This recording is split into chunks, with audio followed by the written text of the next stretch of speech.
Au plaisir de vous retrouver, chers téléspectateurs. Bonsoir et merci pour votre confiance placée à Star 21 TV pour vous informer.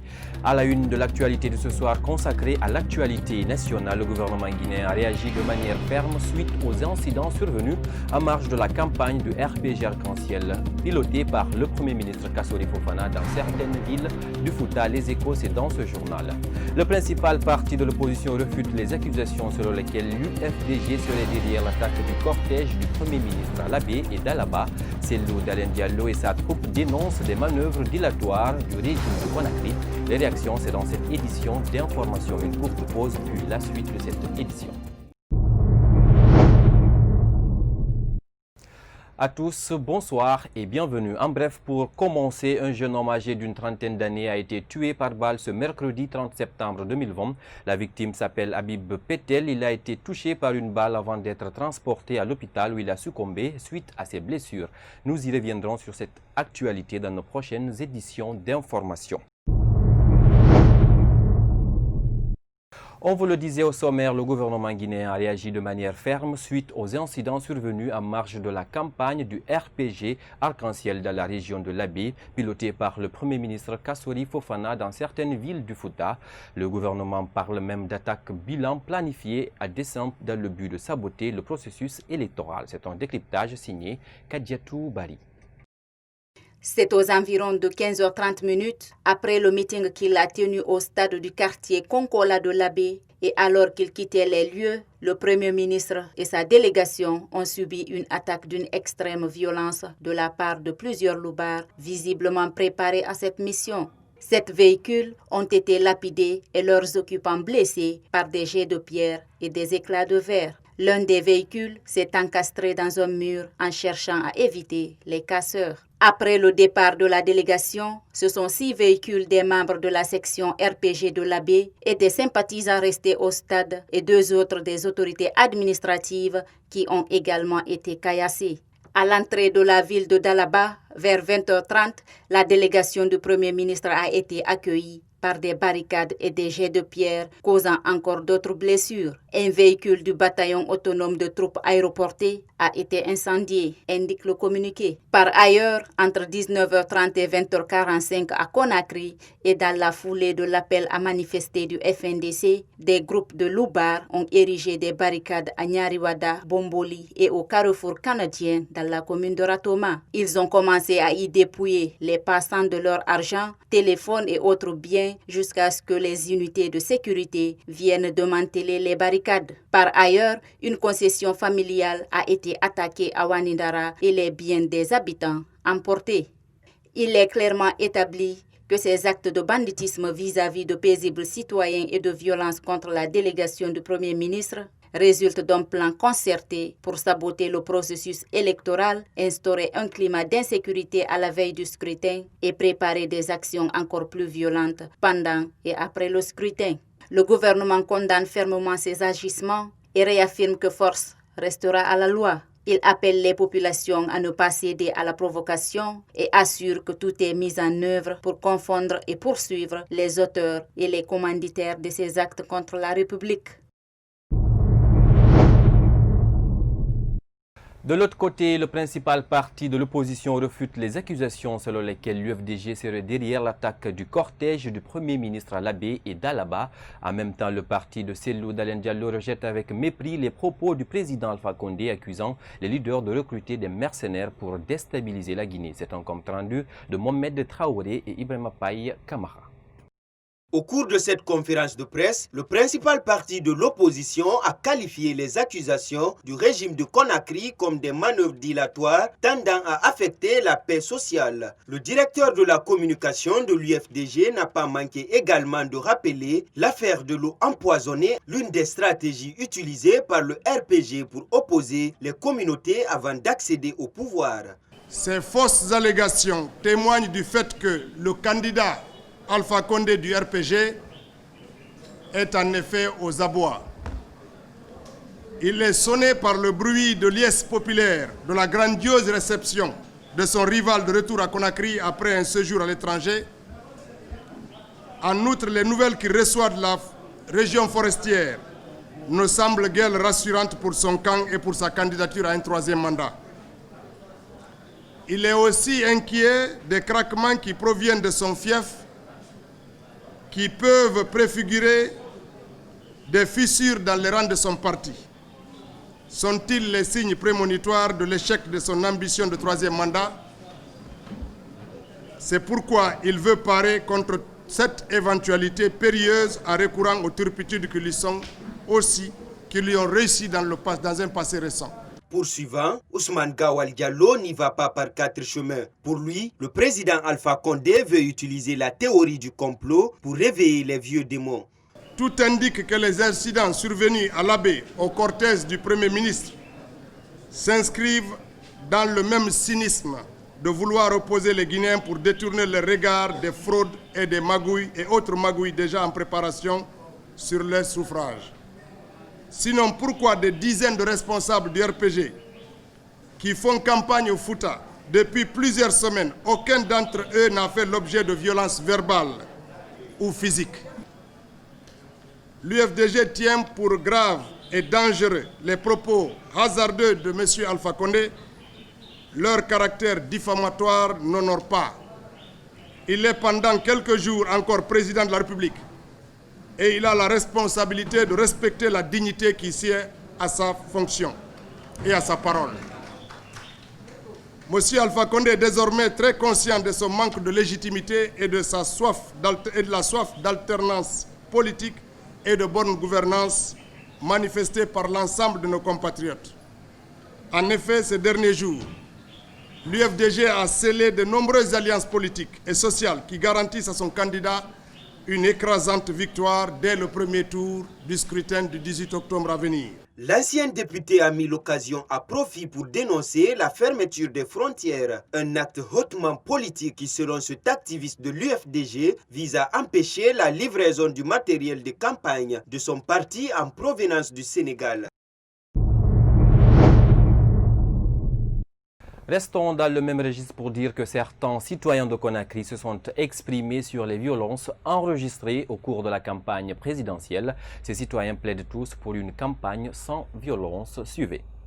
Message de paix, oui, mais avant la paix, il faut chercher la source de paix. Et source de paix, pour moi, c'est la justice. N'est-ce pas? Si tu coinces trop quelqu'un, tu ne peux pas lui dire justice. Hein? Si tu veux faire la justice, il faut, n'est-ce pas, aller à la base. Qu'est-ce qui cause le problème? Tu résous ça avant de parler de la paix, avant de parler de la justice. Je dis. Et en cette période un peu spéciale, élection, pas élection, parce que élection, c'est si ça peut satisfaire aux besoins, au bien-être, la justice pour les citoyens. S'il n'y a pas ça, l'élection ne représente rien pour Guinée maintenant. C'est pourquoi on gaspille, on monte, on descend, chacun sort l'argent qu'il veut, il dépense comme il veut. Et on fait quoi avec le résultat? Zéro, c'est dans leur poche, les citoyens n'en bénéficient rien. La Guinée, c'est une famille. On ne peut pas aller dans la guerre, on ne peut pas aller sans il n'y a pas la paix. S'il y a la paix, je crois bien, tout le monde va bénéficier. C'est ça qui est bon. Le message que je peux lancer à la population guinéenne, c'est un message d'amour, un message de fraternité, un message d'apaisement. Parce que les campagnes électorales vont passer, mais le pays va rester. J'aimerais dire aux Guinéens, il n'y a rien de tel que la paix. Quand on est dans un pays où il y a une stabilité, toutes les activités bougent et tout le monde arrive à trouver quelque chose à manger. Si c'est le contraire de la chose, qui est la guerre, vraiment c'est décevant. Les Balles ne connaissent pas ni Malinké, ni Peul, ni Forestier, ni même nous-mêmes qui sommes des ressortissants ici, on peut y avoir aussi ces mêmes problèmes-là. Donc je souhaiterais dire à toute la Guinée de conjuguer le même verbe et de respecter les résultats des urnes. Sur un tout autre plan, après la libération des 35 membres du Front National pour la défense de la Constitution à Cancan, le président du bloc libéral se réjouit de cet acte. Par ailleurs, il se dit être choqué du comportement des autorités qui procèdent à de multiples arrestations dans les rangs des opposants à un troisième mandat. Suivez. D'abord, nous sommes contents que certains compatriotes, ils ne sont pas tous, je crois que c'est 35, qui ont été libérés sur 42 personnes qui étaient en prison. On est content que ces personnes puissent retrouver leur famille. Ils étaient en prison parce qu'on était en train de leur faire du tort. Mais encore une fois, nous sommes en train d'observer que le pouvoir d'Alpha Condé est en train de faire de la vie humaine aujourd'hui une sorte de marchandise politique. On prend des gens, on les fout en prison, on demande le soutien, moyennant leur liberté. C'est exactement ce qui est en train de se faire aujourd'hui. Hein? C'est-à-dire, on te fout en prison, on te soumet à toutes sortes de tortures physiques ou morales, et puis après, on te dit, tu acceptes soit de fermer la bouche, ou alors tu acceptes de rejoindre le RPG, sinon tu ne peux pas recouvrer ta liberté. J'ai vu des gens aller prendre le crédit en disant c'est grâce à eux. Non. Lorsque ces personnes ont été kidnappées en Zéro-Corée, envoyées à Cancan, nous n'avons vu aucun de ceux qui sont en train de prendre le crédit aujourd'hui d'être à l'origine de leur libération. Plutôt, c'est eux qui étaient en train de dénoncer qui devaient être arrêtés, c'est-à-dire qui se battaient pour la liberté, qui se battaient pour les droits en région forestière. Mais l'hypocrisie, elle est guinéenne.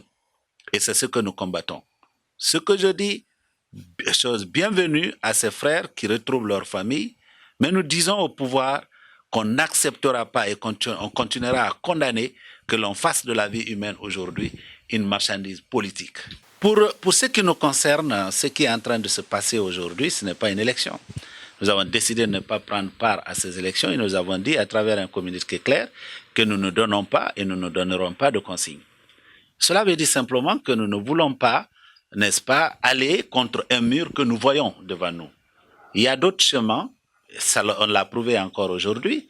On nous a refusé une manifestation qu'on devait faire sur l'autoroute. Les populations ont montré qu'elles sont effectivement mobilisées et debout. Je crois qu'on devait continuer ce combat dans le cadre du FNDC. On aurait eu raison de la dictature en place. Un mois après sa sortie de prison, Oumar Sylla alias Foni Kemengue, privé de nouveau de sa liberté, le responsable des antennes des actions et de la mobilisation et quelques membres du FNDC ont été arrêtés mardi 29 septembre 2020 à Conakry en marge de la manifestation pour le départ du président Alpha Condé. C'est un reportage de Janet Akou Agbodré et Ibrahima Khalil Sylla.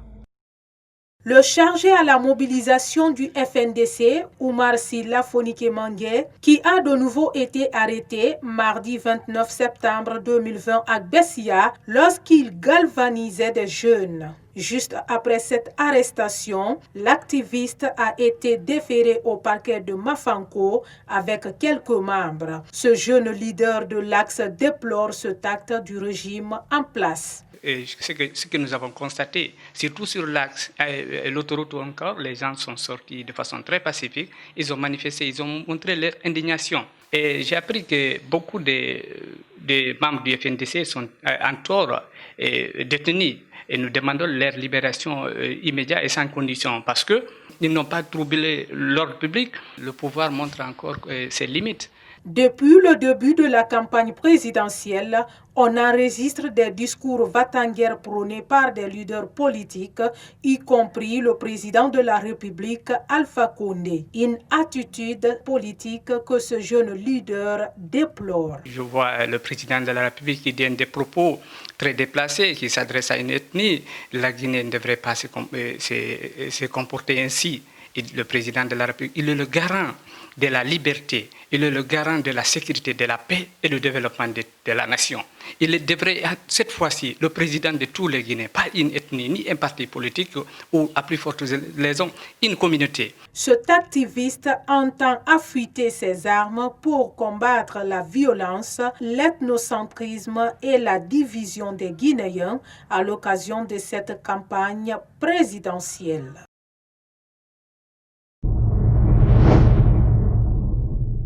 Justement, à cause des organisations de la société civile et du mouvement citoyen de la sous-région ouest-africaine apportent leur soutien au FNDC dans son combat contre le troisième mandat pour Alpha Condé. À travers une déclaration, ces organisations déplorent les multiples crises sociopolitiques au Mali, en République de Guinée et en Côte d'Ivoire. Une situation provoquée par les velléités des chefs d'État à se maintenir au pouvoir au-delà de leur mandat constitutionnel. C'est un décryptage de Yaye Oumoubari.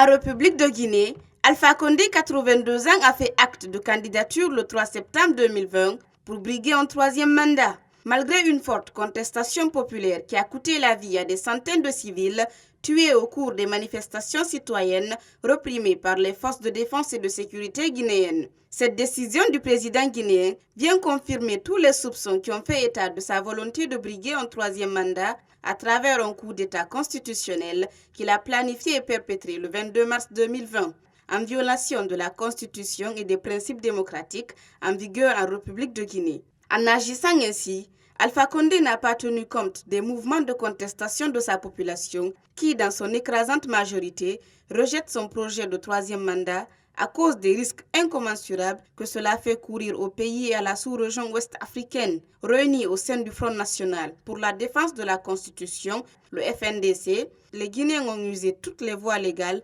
pour combattre ce projet à travers des manifestations et en appelant à la résistance. À cette phase très critique de la situation en Guinée, marquée par la reprise des manifestations citoyennes du FNDC contre le troisième mandat, ce mardi 29 septembre 2020 à Conakry, et la candidature contestée d'Alpha Condé aux élections présidentielles du 18 octobre 2020, la mobilisation de la société civile sous-régionale et tous les démocrates est une nécessité absolue pour préserver la démocratie, la paix et la stabilité dans ce pays. Car le maintien d'Alpha Condé au pouvoir, au-delà de ses deux mandats, est une menace potentielle et imminente pour la paix et la stabilité en Guinée et dans la sous-région.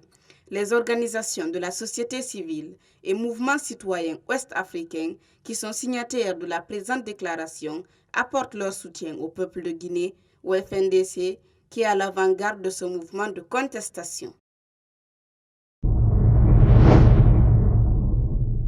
Et puis, cette autre actualité, la fermeture des frontières guinéennes alimente les débats dans les gares routières de Conakry. Les autorités justifient cette décision pour empêcher des troubles à l'ordre public et la préservation de l'intégrité territoriale. C'est un constat de Bintou Souma et Ibrahima Khalil Silla.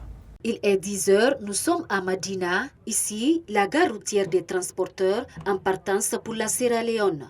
Convoyeurs, tout comme conducteurs, peinent toujours à remplir les véhicules de passagers. Une situation qui s'explique par l'annonce de fermeture des frontières. Tcherno Amadou Baldé cherche un passager depuis 5 heures. Non, là, on n'a pas de passagers pour aller rien, on ne travaille pas. Le président nous dit de ne pas prendre les passagers. On est ici, on ne souffre à rien. D'habitude, à ce moment-là, tu verras qu'il y a 3 ou 4 ou 5 véhicules qui sont remplis. Mais maintenant, les passagers nous appellent, on leur parle que les frontières sont fermées. Nous, on veut faire le gouvernement, non qu'à nous aider, on ouvre les frontières pour nous parce que nous, on souffre. À la gare routière de Matam et Bambeto, aucun responsable syndical n'a voulu commenter l'actualité. Tous évoquent l'absence de leur chef hiérarchique. La souffrance, ça nous dépasse maintenant. Ça fait 7 mois comme ça, depuis qu'ils ont fermé la frontière. Et je connais le programme du Sénégal, puis c'est notre zone. Depuis qu'ils ont fermé l'affaire de Corona, jusqu'à présent, il n'y a pas de clients, on ne voit même pas de passagers ici pour aller au Sénégal. À en croire aux propos du ministre, porte-parole de la présidence de la République, Nabi Youssouf Kiridi Bangoura, la fermeture des frontières a été provoquée par des velléités de certains pays voisins de jouer à la déstabilisation de la Guinée.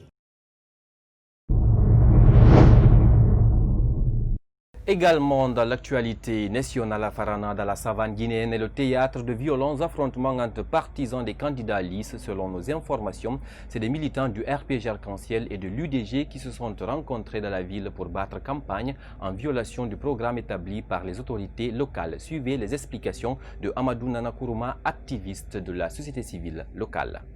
Voilà, effectivement, et comme vous l'avez appris depuis ce matin, il y a des petits problèmes dans la ville de Farana liés à la situation de la campagne politique. Par rapport à cette situation, elle a commencé depuis hier soir. Au fait, les démembrements de la CENI qui sont en place dans la préfecture de Farana, à savoir la CPI et la CESPI, en commun accord avec les représentants des différentes formations politiques, ont essayé de mettre un calendrier, un chronogramme de déroulement de la campagne dans la préfecture de Farana. À cet effet, ce calendrier a été signé par tous les acteurs. Mais hier soir, à notre fort étonnement, nous avons vu 2 pick-up aux environs de 19h qui ont fait le tour de la ville de Farana avec un snowmobile, soi-disant que la journée de mercredi sera le jour de la campagne de l'IFDZ, mais par rapport à cette situation, que la campagne sera boycottée, pour simple raison que le Premier ministre a été attaqué vers la Moyenne-Guinée. Donc par rapport à ça, très tôt le matin aussi, nous avons vu la même voiture du parti RPZ qui était en train de faire le tour de la ville. Sur ce, les autres aussi de l'IFDZ étant programmés pour la campagne de la journée étaient en train de se mobiliser petit à petit. Et les échauffourées ont commencé même au niveau de la tribune de la préfecture de Farana. Un des chauffeurs du RPZ conduisant la voiture est venu dans la foule de l'IFDZ avec la voiture avec sonorisation mobile. Tout a commencé à ce niveau.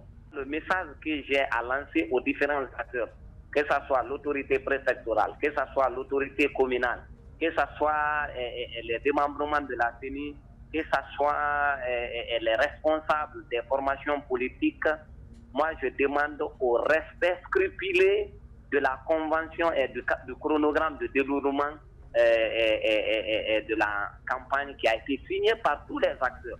Donc à ce niveau, les autorités n'ont qu'à veiller à l'application de ce chronogramme.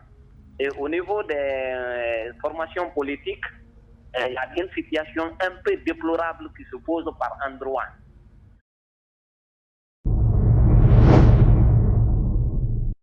Mesdames et messieurs, c'est la fin de cette édition d'information et merci à toutes et à tous pour votre aimable attention. Mais avant de vous quitter, je vous invite à suivre votre rubrique Écho de la Cité, une rubrique qui donne la possibilité aux citoyens de s'exprimer sur les sujets brûlants de l'actualité sociopolitique guinéenne. Au revoir.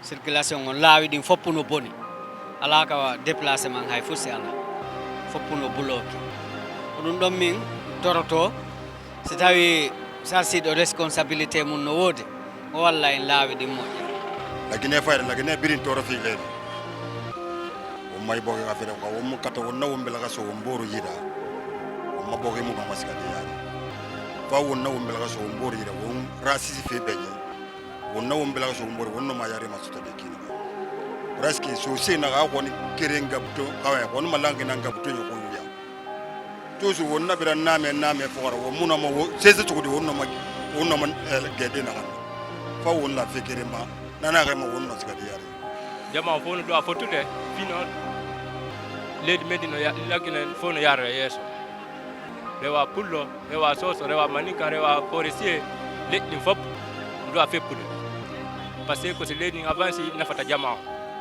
dini waya salaka yede dambi no satti anni si waya salaka yede ay dambi wata hoyde malika ni no fermi lawo ngo donc hay dambi ngi lagi kan satti ni oto jeden sa yedo waya do wala kindia 2 jours 3 jours ala hawtani donc no fo ray mo ina lendi ba mi ga ala piji boy no manke lendi ala kay gollede wala no bijidi voilà so fa din laawi quoi anga laawi din ndiya kadi ala jama ko tampi dum fof 5 jours meden gol lawol ala fes jama on soñje lawol gol ha feƴƴiti kero jama on bitti ha feƴƴiti kero be wallu jama on lawol dum non soñji jama on moƴƴa la politique qui nous domine actuellement donc on comprend rien donc il y a un problème d'emploi donc ça ne va pas en Guinée, donc il y a un problème politique aussi qui s'impose.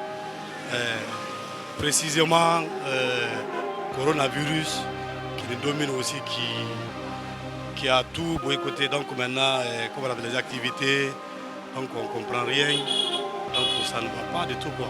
Coronavirus n'a pas de moteur, n'a pas de activité, brinati, n'a pas de moteur. Le vidrier moi ana matériel ura mangue don ole ne nyak balada ole 3 francs ura boy coronavirus ko o yaman vraiment abra la gina ka ten toro abra sa andana me nala sona benoya o ba boy politiko yaman di anya ben kangile no kala gina la wanya fe o le so ba di me ki disi ma gosi ko ne le se kele la o te to no to la jamana ngono kwa ne nga fuma tandi da to kan salam anya actualité min maintenant la gina kono vraiment ça va pas et ba fo ko ni na milliard fo et qui bola yambi. Je suis père de famille marié de 5 enfants. Hein? Ni bola bossa na don dolo kure. Kana mbolo ni dia. Est-ce vrai ya? Et bah si là mon frère d'abord, ça va pas. Hein? Habi man sama soro. Ni alpha. Ala ka man saya dia mako. Ni son ndoma. Mais abara kroya. Aya to do gbere fana ina. O fana ma fene. Ndi aduma nye. Mais alpha ti c'est la to ni ma so la Guinée. Est-ce que vous avez encore minké à Bellani, Kenema, mais vous l'avez dit molto roni. Alpha na fait un projet. Nous avons déjà mandat. Commandeur. Bon, déjà madame, on peut attendre quoi. Il va me faire. On peut attendre, mais à 3 mandat fait, on t'a mal. Il va me mal. Parce que dia wo mi la fe na mba na mbala yo ameka ta afamba go na to ya mala ta mabeta nemviring makura wona ko so so weba wule vale nan to re nan tam ko na la Guinée kuyi de parce que la Guinée kuyi mouvance ba opposition ba et bien intérêt personnel et bara comprendre nda na bara lambe ana wemma awen la Guinée gelira ndan la Guinée kana na mban la Guinée ka pende na la Guinée ka munana e da la Guinée dimira ndan la Guinée kana na mais na ne we mana mbar we la Guinée lira la Guinée di langi na ma c'est la BTB orgue akuina bara me ina me la siri ina nyina ina wen na ngambala e kata ina respecté e ga mi ya baraka ma mais hana mala e wen bala to tina siga esi ba ina ma vindi wona yili na ku ah nanga ezipote ne ko ba ande na de na bi nga mo normal menu lui de bara comprendre on a la Guinée c'est amui bari Alpha Condé moma vala madi élection mona mais 3e mandat na mona akata agana tan fe ayba a pouvoir rawal kene no ma rawal di agalu ne a pouvoir rawali wala ngana ma 2e mandat aba 2 mandats gani c'est pas possible maintenant de se présenter. Ah, naena oma kuira. Ane mula, on t'a musique à Toromane. Nana mubile Toroma. Tu n'as fait que Tamara. Aïssa Laya, tu n'as muka Feranyama, Korea, Aïssa La, Mupa Her Bristomane. Naïtamula, Mutamu Herstoma. Voilà, on a fait la Brigala.